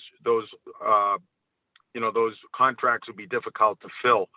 So the opportunity is huge, but it has to start at the harvesting level. We need to figure out a way to encourage that.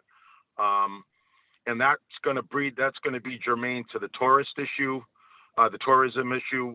If you've got a real vibrant commercial fishing sector and lobstering sector that is literally producing and bringing a lot of fish in.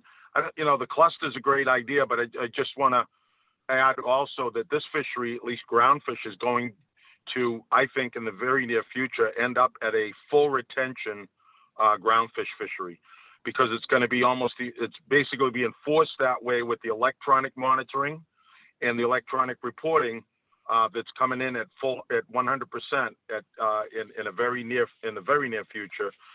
The only way to do a good job with science is going to be to have full retention and have all of the dockside monitoring ramped up. That's going to take a big government infrastructure to do it correctly. And Gloucester could be the place for that if Gloucester's a groundfish capital, of the world. But that's a long-term thing. But I'm telling you, what's killed this fishery has been delayed and incorrect science. I'm not saying it's poor science. It's just that the policy has relied on the science as if it's accurate, and it has not been. And so during abundances of fish, we've been collapsing fisheries based on poor signals that the weak scientific methods for testing are producing. So if Gloucester can be part of fixing that, and one way to do it is max retention, 100% of the fish coming in, more port sampling, more real-time science. You got the Gloucester genomics down there, GMGI, with new ways to study. You got UMass, in town here with the Marine Station. I mean, I think there are great opportunities there, and I think, I agree with what Tess and folks are saying. I think that the price of lobster and fish is really up there. I don't think we need this huge infrastructure to create a new mousetrap, on that. But I do think the ability to improve science and figure out how to use 100% of the fish, which is going to be forced to be landed anyway. It's not happening now, but it is coming in the near future.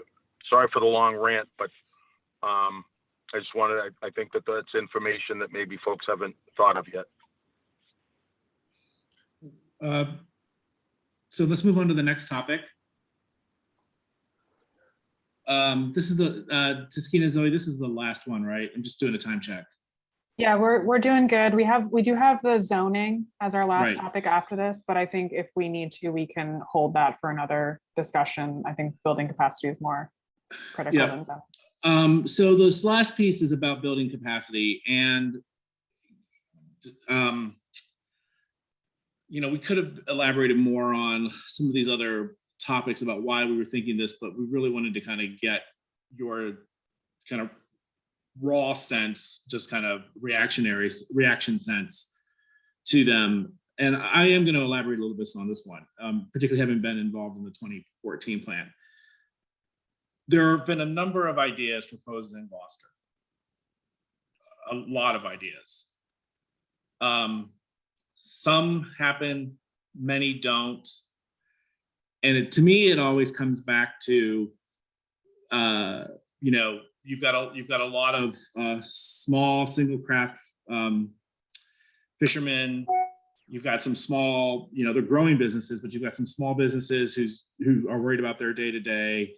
And some of these issues, and like what Vita was just talking about, and what Tom has talked about, there isn't anybody in charge, and there isn't anybody to be able to do this with the capacity at scale. And in some cases, you all recognize that. So for example, the trust that was put together to buy the groundfish leases, there was this port maintenance fund. It hasn't, I don't believe it's been capitalized. There was this idea behind, and it was actually legally formed, which was this harbor CDC.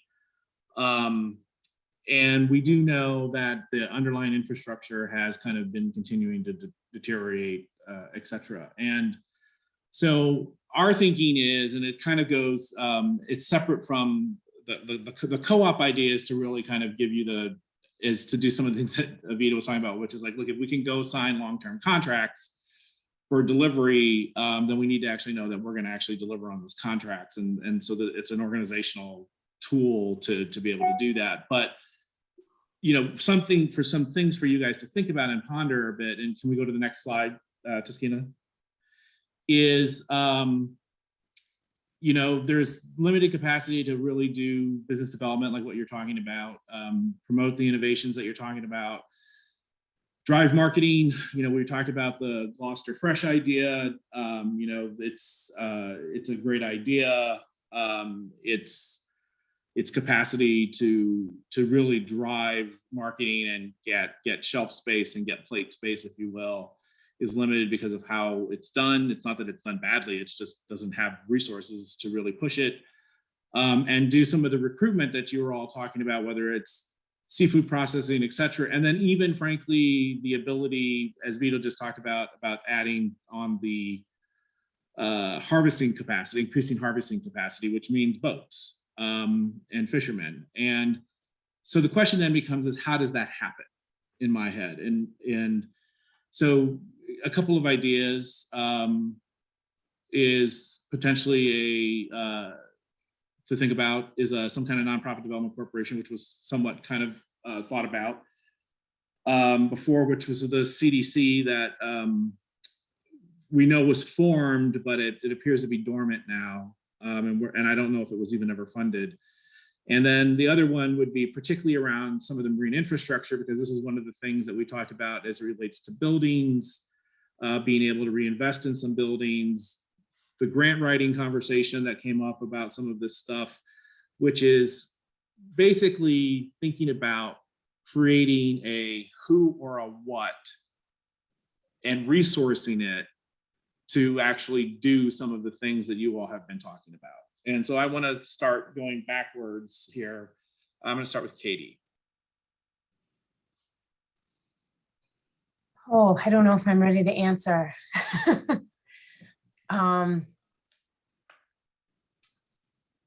Maybe if Vito wants to jump in and you can file in after him. Okay, go Vito. Well, this is our last one, so Am I up? everybody can go when they're ready to go. How about we do it that way? We just Sure. want to make sure we hear from everybody. Am I unmuted, Greg? Yep, we can hear you. Go ahead. You're good. So I guess the question is who and what organization, how do we lead that effort to increase the harvesting capacity? Is that the Well, it's the all narrow- it's all of that's it. the It's like there's been discussion around driving reinvestment back into the marine infrastructure. There's been discussion around buildings and land and all of those things. And there is a fundamental principle of real estate and frankly even planning, which is site control. It's limited what you can do solely through a regulatory process. Because first of all, there's always a way to amend it. Second of all, sometimes you get unintended consequences that what it ends up meaning is that nobody reinvests because the hoops to jump through are very stringent. And frankly, by the way, right now, there is no prohibition for some to reinvest in the harbor under the current regulatory scheme. It's just not, it's happening by businesses that are doing very well, but then other people are land banking, and then other people are there's some of the zoning issues we're going to talk about next. But at the end of the day, things like protecting dock space for the ground for the fishing fleet, modernizing the infrastructure, there's a question of who's going to do that. And particularly given everything that I've heard talked about, some of the businesses are doing very well and have been able to reinvest back into their facilities, and others, you can see around the harbor. I don't need to tell you, you're all there every day. I just go back to the question of there's been all of these ideas. There was these ideas in 2014. There was ideas going back to 2012. There's ideas going back to 2010. And the question is, who does it? Who owns it? And is there a public? I mean, there's a variety of models to do it. So we're just suggesting a couple of things. I guess my question to you all is, how do we actually begin taking action on things that Gloucester's essentially talked about for 10 years?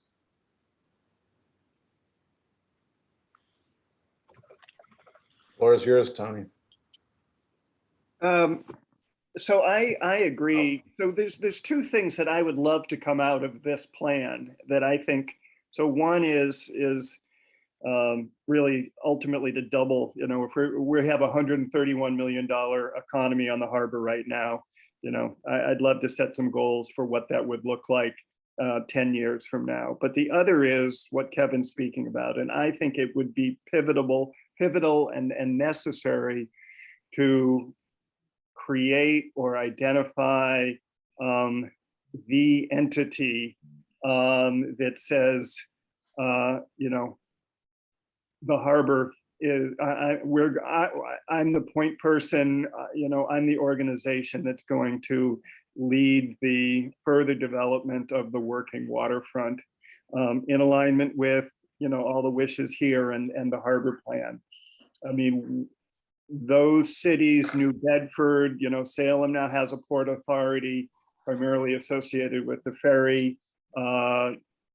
Portland, Maine has a port authority. Those entities have been really successful at one, getting money, but two, just getting shit done, for lack of a better phrase.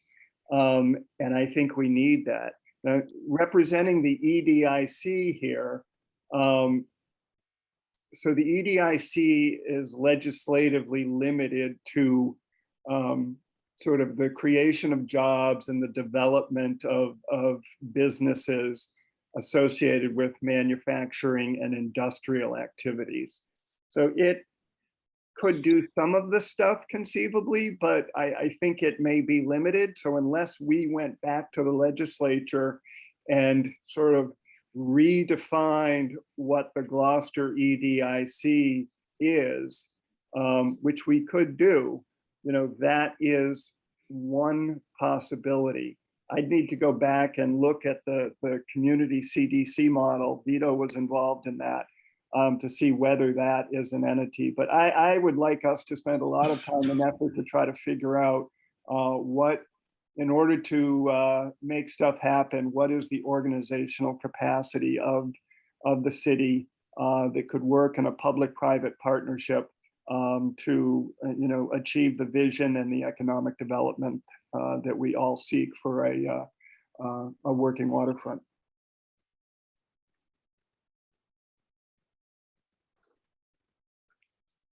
Someone else can go next, or I can just start calling on people. You all decide. Go ahead, Kevin. Rick? Okay, thank you for that. Well, you were unmuted, so you got picked first. So. There you go. You know, I haven't spent a lot of time thinking about the Port Authority idea, and the again, it sounds like another layer of bureaucracy.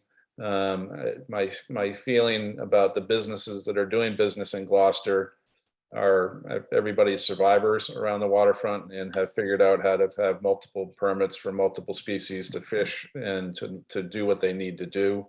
You know, I'm fascinated by Mr. Gigaloni's concept and Tom's concept of, you know, additional, you know, I mean, I understand the notion of not filling quotas. And I have a couple of haddock guys that come through my business and they've had their best year. And of course, I've asked them, are your pounds up, your landings up, or your dollar values up? And they scratch their head a little bit and, you know, let me look into that kind of thing. But I mean, in some cases, these guys are doing 3 times the business dollar wise than they were 2 years ago. So, I mean, if there truly is excess capacity or unfulfilled quotas, then if I was in that business, I would be going after every dollar I could get to catch those fish. It's contrary to what I've learned living in Gloucester for 17 years, that, you know, we're regulated in 3 ways to Sunday, and that if I was going to have a dollar to invest, the last thing I would do is buy a fishing boat. So if that data out there is true, and I assume that it is, according to, you know, 2 smart guys in the room, then I would focus all my efforts on how to capture that quota. I mean, I know the bluefin quota in the Western Atlantic, it doesn't even come close, right? And why is that, right? mean, do we just stink at catching fish, or are we just not have enough resources out there doing that business? So I guess my focus on the Port Authority thing is to identify 2 or 3 things that would actually give a Port Authority something to do, and see about, you know, enabling the people that are on the ground, on the boats, on the docks to pursue that. I mean, I don't know that you necessarily have to have a you know, somebody else telling somebody what to do. But again, I haven't spent a lot of brain power on it, so I'll stop. John? Yes. Getting back to the Port Authority, what Rick just said, I've always thought of a Port Authority as controlling, you know, public property or state fish pier type of, I really haven't given a lot of thought on how a Port Authority would control. I mean, Gloucester's what, 90%, 95% owned by, you know, citizens in private entity, not public. I think the only public piece of property we have is the small marinas in Harbor Cove, and the state owns the fish pier, other than little landings that we have around the harbor. You know, what would give them the authority? Is this something that we'd have to do through ordinance or through home rule petition? How would this work? I'm not sure. I haven't done a lot of research on it, but I think the idea of having someone looking at one central person looking into all these things is a good thought process, and we have to figure out how we can do this in the confines of a harbor plan. As far as catching the quota, I mean, I was around when we had the heyday here, and there were draggers 6 deep, and then the government bought all the boats back, and they cut a lot of them up and did away with permits. And so, I mean, I'd have to defer to Vito on how that could possibly get built back up. I mean, if over the last 25 years, we've asked the government to put money into destroying boats that were viable, how do we go about trying to get grants or any type of government money to build them again? I think there's a lot to think about here, but I think it really needs to be confined in what we can do within a harbor plan revision, and that's what we're here for. So that's my thoughts on that. Thank you. Tony? Yeah, I'll get back to, you know, this gives us, you know, with this information, where is our baseline capacity need? You know, we have to establish that before we can, you know, figure out what we have and how to maximize its benefit. And so I think that, you know, really that's one of the key points that needs to be established here before we can really get much further in this discussion. I'm not really all that big on another layer of bureaucracy with a Port Authority. Gloucester's always been privately owned, unlike those other ports where, as John said, most of those entities were public. And so I really feel that you know, our most important thing is to find out, you know, put together the, you know, what's the data on what's available to us for catch capacity, and then what do we need here for shoreside facilities between vessel, maintenance, manufacturing, processing, transportation, infrastructure, and all that stuff, what we need to have to maintain that. We know we're never going back to where we were, but I think we can have a very, very healthy commercial fishery, or healthier commercial fishery than we have now. And I think we need to know what do we need to have to do that. So again, I'll keep harking on that we need to have the baseline of what our capacity needs are. Thanks. Tessa? I'll basically agree with a lot that Tony says about having the baseline, and then what I guess it's sort of too going back to like the Port Authority or some sort of organization or something afterwards, or once we come up with the harbor plan like they did in 2014, and then there were all these things created that never maybe totally got followed through with, or we were never like looked 2 years later measurably, like what was working, what wasn't working. So I think if there's something that could be done during this process, that then we have, once the harbor plan's done, we have things set up to sort of keep it in check and see how it's moving along, so that when this process starts over again, we're not starting just at ground zero with what did and didn't work and things like that. But other than that, that's pretty much it. Katie? I don't know. I guess I feel like I'm hearing, I too agree with a lot of what's been said. And I think that people fundamentally agree with many of the same things, right? Everyone wants the ground fishery to be successful. Everyone wants lobster to keep being successful. Everyone wants supporting services in the harbor, the marinas, the services they provide, processing, maybe the amount of processing people are, have some differing opinion on. And people want to protect the culture of this place that isn't like every place else. Nobody wants a bunch of non-water dependent pieces on the harbor. And so, this idea of exploring what we have, where are the gaps, what's going to help Gloucester make a move once those gaps are identified. And Kevin asked, why have good ideas failed in the past? That's a great question that I've tried to dig in on. I know others have too. Did everybody think that, good ideas? I'm sure there's differing opinions on what past good ideas have been too. What are those specifically? And those are, really meaty questions. But I think they're really important to talk about.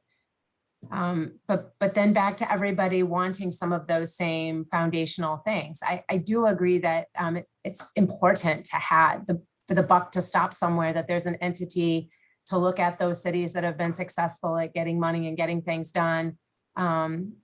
But then how do we get ourselves or get the community and everybody involved in a place ready to make change when the next good idea is proposed, or how do we come up with that good idea together? And I'm not trying to sound Pollyannish. I think that's how we move forward. And it would be fantastic if we could make some of that headway in this group. I think Vito, you got your hand raised. Am I right? Yes, I did. Thanks, Greg. I agree with Tony. I mean, in the context of the harbor plan, right, is all we can be looking at. That I don't think anybody is thinking about creating something in the harbor plan that is going to seed or cause or assist the at least the groundfish fishery and the lobster fishery from and get them to be more than what they are today, and take advantage of that capacity or that excess capacity that's left out there. That's way over our pay grade. I think at this point, all we need to do is be educated as to what the potential is. We don't have lobsters at lesser concentrations or lesser landings than we did in the past. In fact, it's been a steady trajectory upward. And with less and less boats, there's more and more fish being landed. And those of us that were fished in as early as the 70s have never seen catch rates as high as we've seen now. So it's purely a regulatory and science thing. To me, that shows that there's capacity. We also know we got a world that is really scarce on food source that's truly organic and original. Gloucester's, key for that. What I fear and what we have in Gloucester Harbor is one of our gems is that we've got a lot of small properties, all privately owned, all up against each other, all sharing water sheet, right? Splitting water sheet down the middle. Nobody has any rights to that water between the two properties. You've got to work it out.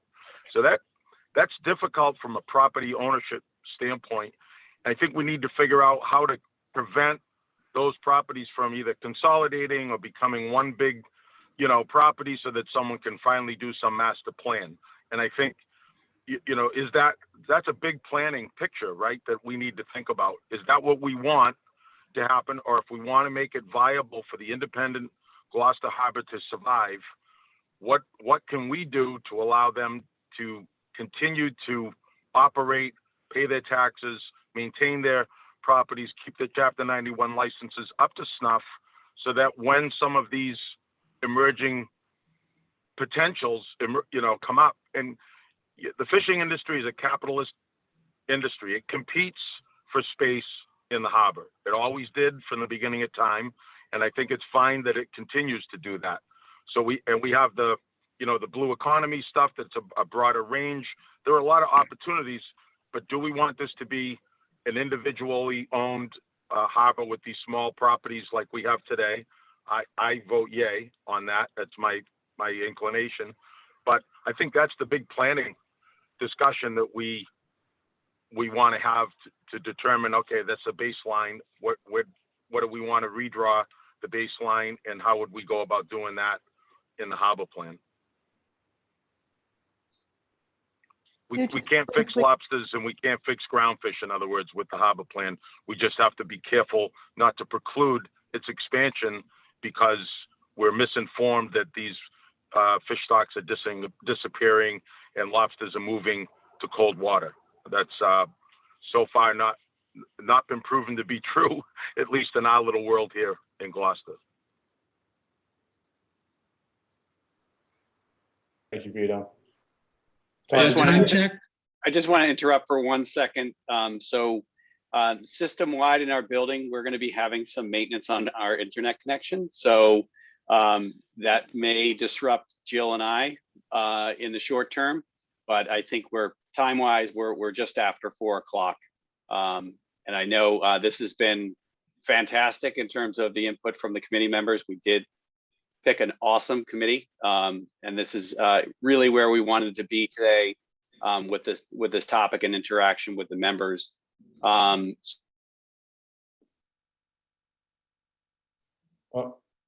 and there it goes. Greg. Looks like we lost them. Yeah, Taskina, is this your guys' Zoom or is this theirs? It's theirs. So we may lose this totally. No, I think No? I don't think so. Oh, wait, Greg's back. Greg, are you there? Yeah, we're unstable. Well, that's So okay, Greg. we should like you probably anyway. wrap it up in that case. Yeah, we should probably wrap it up. If you guys are all still there, then Rick can kind of conclude things. all right. Motion to adjourn? Well, Tom had his hand raised. I don't know if he got his question answered or not, but let's just give him a chance. Just a quick point of clarification, since I sort of led off with the, advocacy for an organizational entity. I mean, I really do agree with most of what my fellow committee members have said, and the capitalist nature and history of this port and the small parcels. But I do think we should think about this good question that Kevin has raised about organizational capacity to achieve the goals of the municipal harbor plan, whatever they are, and that the goals, what our priorities are and what advancements we want to make, should obviously ultimately dictate or drive whether there's a need for a new entity, or whether there's the need for a person in a community development office that's responsible, or none of the above. The goals of the plan are certainly the most important, as opposed to creating some governmental or organizational entity that we, foolishly think can solve all of our problems. So I just want to clarify. I just wanted to say something really quick, just to and I know we're going to have an issue here. The scope from UTIL had 2 parts to it. So one part, which is why, if you remember the thing that Matthew walked through, which is there's 2 components here. One is the regulatory, which is the standard harbor plan. The other thing that was asked of us was to put together kind of an economic strategy, if you will, for the harbor area. And what we wanted to do is to pose different ideas and get your guys. So we're basically leveraging the Harbor Planning Committee to also think about what those different potential strategies could be, just so people aren't confused about how does one relate to the other. They inform the harbor plan, because the harbor plan is ultimately a regulatory and physical development plan. But again, if you think about the idea of form follows function, it becomes this question of, well, what do you want it to do? And so a lot of the stuff that you heard was feedback that we had gotten through our discussions with you all, conversations that have, the history of what people have been looking at over the 10 years. And so we've tried to boil it down and try to jam 10 years worth of discussion in an hour, basically. So thanks for your patience with it. I'd like to recognize Jill Cahill. Thank you, Mr. Chairman. I just wanted to let the attendees know a couple of updates. One, for those who can't see it, Al Catone from the Fisheries Commission, our executive director, is also on the phone. So I just want to make sure people knew he was here and represented. And also, thank you to this incredible committee, the input today. This is what we've been waiting for, and so excited at the engagement. But just to note for both the committee members and the public that this is just this is step one of this discussion. We still have the zoning piece to get to, and for the attendees to know that there is a public engagement session, particularly around economic strategy, that will be coming in the future. So thank you to all the attendees that have been here too. This, as we've talked about before, is the business meeting of the committee, and then there will be a public engagement session with the public as well. So thank you guys all for that, your input today, and we'll keep talking. So it's been incredible. Thank you. Thank you, Jill. Vito, you get the last word, buddy.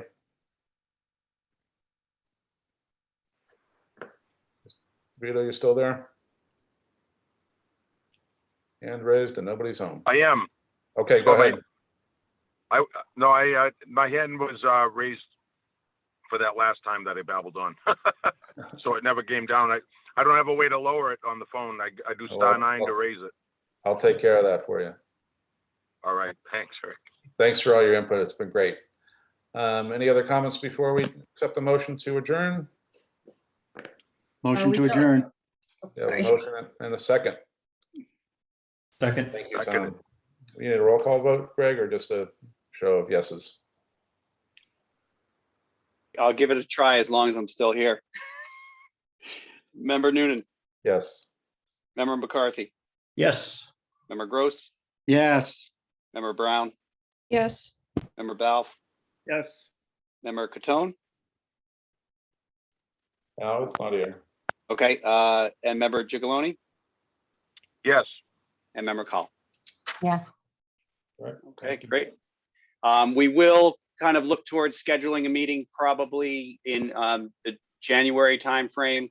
We'll also make sure that this presentation is available on the Harbor Plan website, which also has all of the materials that were generated from public forum, and also continues to have the social point that was mentioned earlier in the presentation that's available for the public to also continue to comment.